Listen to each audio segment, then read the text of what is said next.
El día de hoy quiero añadir algunas palabras para alimentar tu fe. La vida cristiana se vive por la fe, y si esto nos falta, la vida cristiana va a ser pesada. Seguir a Cristo va a ser pesado. Vamos a sentirnos que estamos caminando en la incertidumbre, pero lo contrario de ello, la fe nos da seguridad. Y lo que no necesitamos, obviamente, es andar en una vida de incertidumbre. Al contrario, necesitamos estar seguros y mucho más, estar seguros en el Señor. En el día de hoy quiero compartirte un pasaje en el libro de Lucas capítulo 7. Vamos a hablar de un personaje que no es parte del pueblo judío, que no es parte de las promesas de Dios, pero aún así Jesús le ayudó, aún así Jesús tomó tiempo para ir donde él, para ayudarle, para hacer un milagro, para hacer una sanación, para obrar en su vida, porque Jesús no solo se cierra a un grupo de personas, Él abre y se extiende hacia otras personas para poder ayudarles, para poder darles esperanza, en este caso de este hombre, ayudarle en su necesidad, en el problema que estaba enfrentando. Él estaba dispuesto a poder ayudarle. Es en el libro de Lucas capítulo 7, versículo 1. Vamos a ver lo que dice en este pasaje. Lucas 7, 1. Vamos a empezar con esta primera parte hablando acerca del juicio por su incredulidad. La idea es que en este tiempo en que Jesús estaba enseñando, que estaba hablando, que estaba yendo por diversos pueblos, diversas ciudades, dice en el libro de Lucas 7, 1 que él, mientras iba, en esta ocasión está yendo por Capernaum. ¿Y qué está pasando en Capernaum? En este lugar se va a encontrar a un hombre que es un militar, es un centurión. Y este hombre va a asombrar a Jesús. Jesús se va a asombrar de cómo este hombre tiene fe, porque es lo que va a asombrarle a Jesús, la fe que tiene este hombre. Y vamos a ver que a través de su fe Dios le bendijo y le dio una bendición. Jesús le dio una bendición. El lugar donde fue se llamaba Capernaum. Este centurión vivía en Capernaum. Ahora, ¿qué pasaba aquí? ¿Por qué menciono esta ciudad? Porque la ciudad de Capernaum era un pueblo, o el pueblo era sentenciado por su incredulidad. La idea es que en esta ciudad probablemente haya visto mucho más, haya presenciado mucho más los milagros de Jesús que en otros pueblos. Y Capernaum, a pesar de haber visto todos los milagros de Jesús, no habían creído en Jesús. No habían entregado sus vidas a Jesús, habían mostrado incredulidad. Es por eso que Jesús habla de una sentencia que es dada para este pueblo de Capernaum, porque a pesar de los milagros que se habían hecho, no habían creído. En el libro de Mateo, capítulo 11, versículo 23, Mateo 11, 23 dice: «Y tú, Capernaum, que eres levantada hasta el cielo, hasta el Hades serás abatida.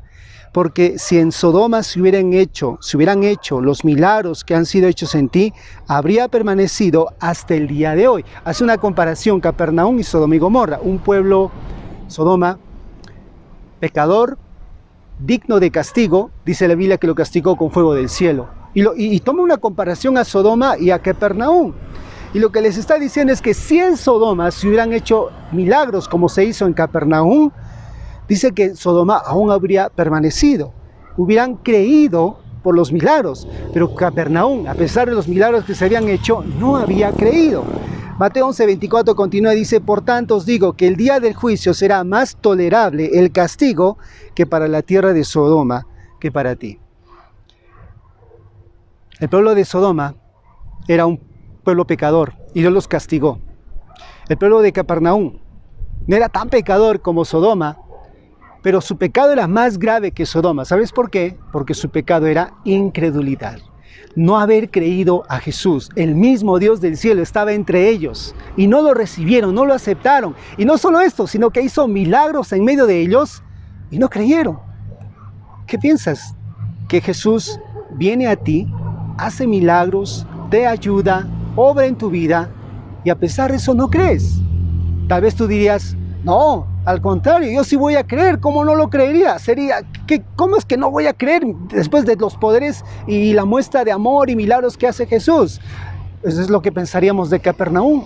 Imagínate cómo es que una nación, un pueblo, que recibe todos los milagros y aún a pesar de eso no creían. Y es por eso que el juicio para esta nación era más terrible que Sodoma. Porque el pecado más terrible es no creer en Jesús, es no recibirle a Jesús, es rechazar a Jesús a pesar de las evidencias. Tú dirás ahora, no, pero ¿dónde están los milagritos? Quiero verlos. Ya fueron hechos, están en la Biblia documentados y los puedes leer y los puedes aprender. Jesús lo hizo y ahí está, y tú deberías de creer, pero ten cuidado de cometer la misma falta de Capernaum, que a pesar de conocer a Jesús, no creyeron en Él. Tú estás escuchando de Jesús, y si no crees en Jesús, estás cometiendo el mismo error que Capernaum.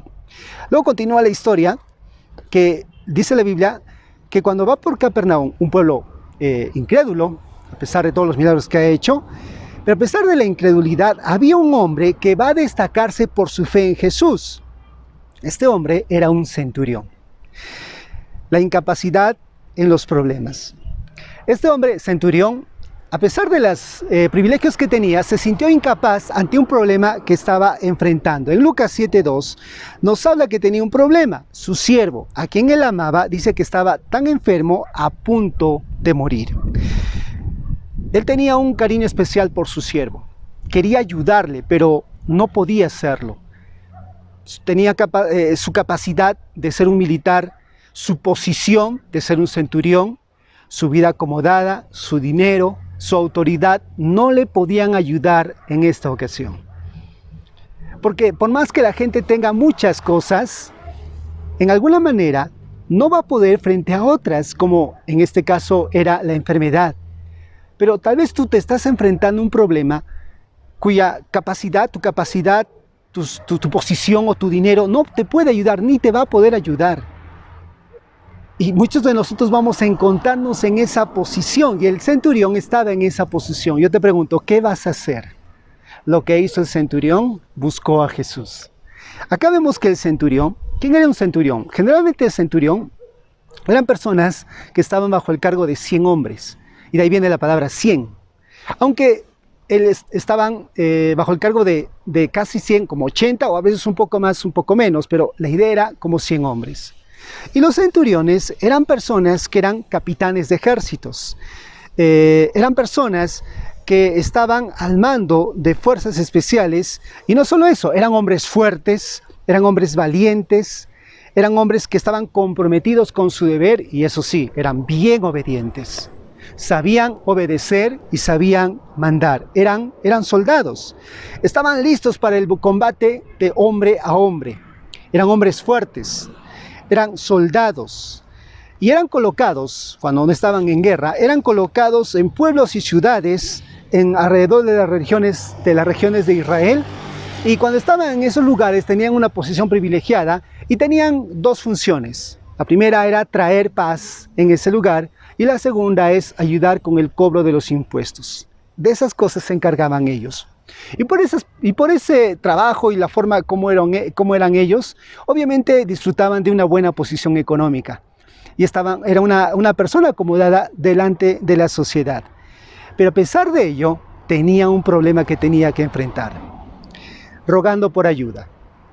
Ahora le encontramos a él que se siente incapacitado y él dice, necesito buscar ayuda. Porque tenía un siervo a quien amaba y no quería perderlo, quería ayudarlo, quería hacer algo por él. En Lucas capítulo 7, versículo 3 dice, cuando el centurión oyó hablar de Jesús, le envió unos ancianos de los judíos rogándole que viniese y sanase a su siervo. Entonces vemos que a pesar de todo lo que este hombre tendría, su capacidad y todo ello, no podía hacer nada por su siervo. Así que lo que hace es, ve a sí mismo su insuficiencia, se da cuenta que no puede con el problema que tiene y ve en alguien, en Cristo Jesús, alguien suficiente para poder ayudarle. Y esto es lo que tenemos que pensar, que nosotros somos insuficientes en poder tratar los asuntos de esta vida. Necesitamos la ayuda de alguien superior. Digno ante los hombres, indigno ante Dios. Vemos que en el capítulo 7, versículo 4 dice, y ellos vinieron a Jesús y lo rogaron con solicitud. Lo que está pasando acá es que el centurión envía por Jesús, porque se ve incapaz, y manda a unos ancianos. Los ancianos van y le dicen a Jesús, le están rogando y le dicen, es digno que le concedas esto. Empieza a decirle, Señor Jesús, quiero que sepas que el centurión tiene un problema y te pedimos que le ayudes. Y lo que ellos dicen es que, según ellos, el centurión era digno de recibir ayuda, o en otras palabras, de merecer ayuda. ¿Por qué? Por dos razones, según ellos. Porque dice ellos que el centurión amaba a la nación y que antes había edificado una sinagoga a los judíos, donde podían reunirse. Ahora, cuando dice el hombre, este hombre es digno, la palabra digno quiere decir merecer, es decir, digno de ser tratado, reconocido de una forma particular. Según los ancianos, el centurión se lo merecía. Este hombre se merece, como te expliqué, por dos razones. Ama a nuestra nación y nos hizo una sinagoga. Eso era su fundamento de estos hombres para pedir que Jesús, en una manera, se sintiera obligado para ayudar al centurión. Pero más adelante, Lucas 7:6 dice, Jesús fue con ellos, pero cuando ya no estaba muy lejos, el centurión envió a él unos amigos diciéndole, Señor, no te molestes, pues no soy digno de que entres bajo mi techo. Los ancianos dicen, Él es digno de que le hagas este milagro. Pero Él dice y manda a sus siervos diciendo que yo no soy digno. Aquí la palabra digno quiere decir encajar. Es decir, Él está diciendo que no cumple los estándares adecuados para un propósito.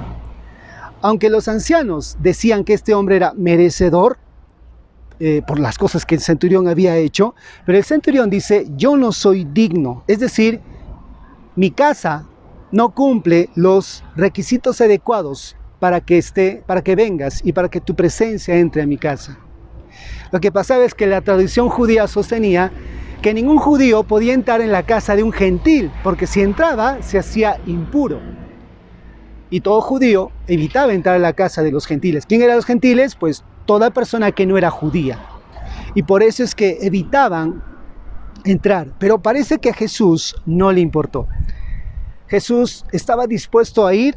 Jesús estaba dispuesto a poder ayudar a este hombre del centurión. Y no importaba si es que tenía que quebrar alguna tradición. A Jesús no le importa la religión. A Jesús le importan las personas. A Jesús le importas tú.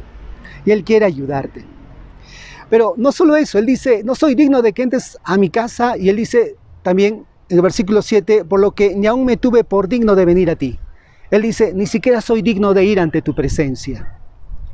Acá la palabra digno significa considerarse digno. Es decir, el centurión estaba diciendo, yo no me considero ni pienso que soy merecedor de tal honor de estar delante de tu presencia. Es interesante, pero los ancianos dicen, este hombre es digno, es merecedor, pero él dice, yo no soy digno de que entres bajo mi casa, para que tu presencia esté en mi casa. Yo no soy merecedor o digno de yo estar en tu presencia. Este hombre estaba viendo su indignidad, porque reconocía que Jesús no era cualquier hombre, era un ser santo, era Dios. En la Biblia encontramos otros hombres que también vieron esa indignidad.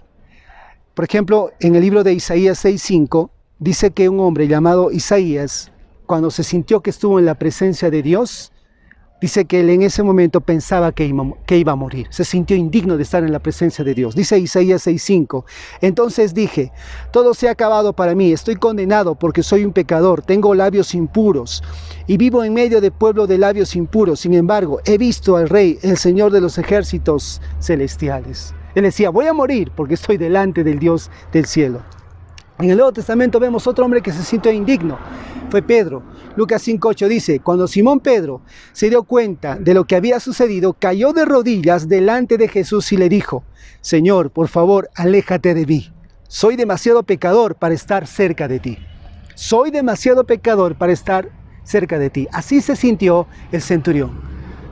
Soy indigno de estar en tu presencia. ¿Te das cuenta? Este hombre, a pesar de los beneficios que tenía, él sintió la indignidad. Él vio la pobreza de su vida espiritual y se humilló a sí mismo. Él pensaba que no podía estar en la presencia de Dios. Y esto nos debe llevar a una humildad también. En Santiago 4:6 dice, es la mayor gracia. Por esto Dios resiste a los soberbios, pero da gracia a los humildes. Este hombre reconoció que no era digno, pero tenía fe. En alguna manera su indignidad le hizo alejarse de la presencia de Jesús. Pero por otro lado la fe le acercó a Jesús. Al final no estuvo delante de Jesús. Como vemos, se sintió indigno de estar en su presencia, pero por la fe estaba cerca de Jesús. Fe en la autoridad de la palabra de Cristo. Lo que dice es interesante. En el versículo 7 dice, por lo que ni aún me tuve por venir a ti, y dice el centurión, di la palabra y mi siervo será sano. Él dice, versículo 8, porque yo también estoy puesto bajo autoridad y tengo soldados bajo mis órdenes y digo a este ve y va y el otro ven y viene y mi siervo hace esto y lo hace. El centurión entendió que en su desesperada condición, su siervo no podía recibir ninguna ayuda del centurión porque no podía hacer nada a pesar que tenía autoridad. Entonces recurrió a la autoridad de Cristo Jesús. Y él razonó así. Señor Jesús, soy hombre puesto bajo autoridad y tengo autoridad sobre otros hombres. Yo mando a hombres que hagan y lo hacen. Y estoy seguro que si tú solamente mandas a la enfermedad que se vaya, se irá. Entonces él estaba razonando que Jesús tenía autoridad en su palabra, que si él pronuncia y dice, entonces la enfermedad se va. La autoridad de la palabra de Cristo era la razón de su fe, de este hombre, del centurión. Yo quiero preguntarte algo. ¿Tienes fe? ¿Cuál es la razón de tu fe? ¿Cuál es la explicación de tu fe? ¿En qué está puesta tu fe? ¿Sabes que la sola fe no tiene poder? Pero la fe en la persona correcta tiene poder. Así que si tú tienes fe en la autoridad de Cristo, eso va a tener poder, porque todo aquello que Cristo diga en su palabra se va a hacer, se va a cumplir. ¿De dónde sacó la fe el centurión esta fe? La Biblia dice en Lucas capítulo 7, versículo 9, dice, al oír esto, Jesús se maravilló de él, hablando de su fe. Pero más antes, en el libro de Lucas, capítulo 7, versículo 2, dice que al oír, oye este hombre. ¿Sabes qué estaba pasando? Lo que pasa, el versículo 3 dice que el centurión escuchó acerca de Jesús. ¿De dónde sacó esa fe? Lo que pasaba es que en una ocasión Jesús había sanado a un noble, en realidad al hijo de un noble, en Capernaum. Había buscado a Jesús y le dijo, por favor, sana a mi hijo. Estaba lejos su hijo, la distancia era muy larga. Y Jesús le dijo, pues ve, como creíste te sea hecho. Y dice que el hijo del noble se sanó. La idea es que le sanó a distancia. Jesús había hecho un milagro a distancia. Y probablemente el centurión había oído de este milagro, que le había dado cierta base a su fe de que Jesús tenía poder en sus palabras. Ahora, tal vez haya ocurrido esto, o sencillamente haya escuchado de Jesús y este hombre creyó. Creyó que Jesús tenía autoridad y que lo que podía decir se iba a cumplir. ¿De dónde sacó esta fe? Probablemente de esto. Y es por eso que en Romanos 10:17 dice, así que la fe es por el oír, y el oír por la palabra de Dios. Y el oír por la palabra de Dios. Entonces, una persona necesita poner su confianza en Cristo Jesús para que de esta manera podamos crecer en nuestra confianza, podamos conocer y tener fe en Cristo Jesús. Para finalizar, una persona que tiene fe en medio de incrédulos. El centurión era una persona que tenía fe en medio de incrédulos. Que a pesar de que había una nación, un pueblo que no creía en Jesús, él sí va a creer en Jesús. Él sí estaba dispuesto a creer y confiar en Jesús. Tal vez tú estás rodeado de personas que no creen. Tu familia, personas no creen en Jesús, pero tú estás creyendo.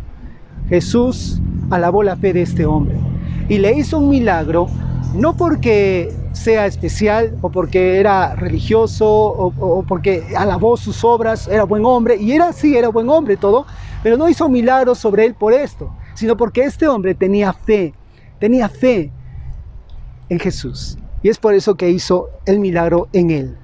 Una persona que tiene fe en medio de los incrédulos, número uno, reconoce su indignidad, reconoce que es pobre ante Dios, que necesita de Dios. Reconoce sus pecados, reconoce sus faltas y por tanto necesita buscar ayuda. Y ese es el punto número 2. Una persona que tiene fe en medio de gente que no cree es una persona que ruega por la salvación. Está rogando porque Jesús ayude, así como el centurión rogó a Jesús que le ayudara.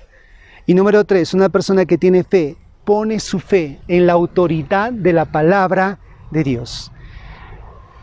La fe es poderosa porque tiene autoridad, porque está bajo la autoridad de la palabra de Cristo, de la palabra de Dios. Tu sola fe no puede lograr nada, tu sola fe no tiene poder. La fe tiene poder cuando está en base a la palabra de Dios. Por lo tanto, si tú tienes fe, obedece a la palabra de Cristo, porque todo lo que diga Cristo se hará. Todo lo que diga Cristo, entonces se cumplirá. ¿En quién está puesta tu fe? ¿Bajo quién está tu fe? Pon tu fe en Cristo Jesús, porque Él tiene autoridad de que las cosas se cumplan.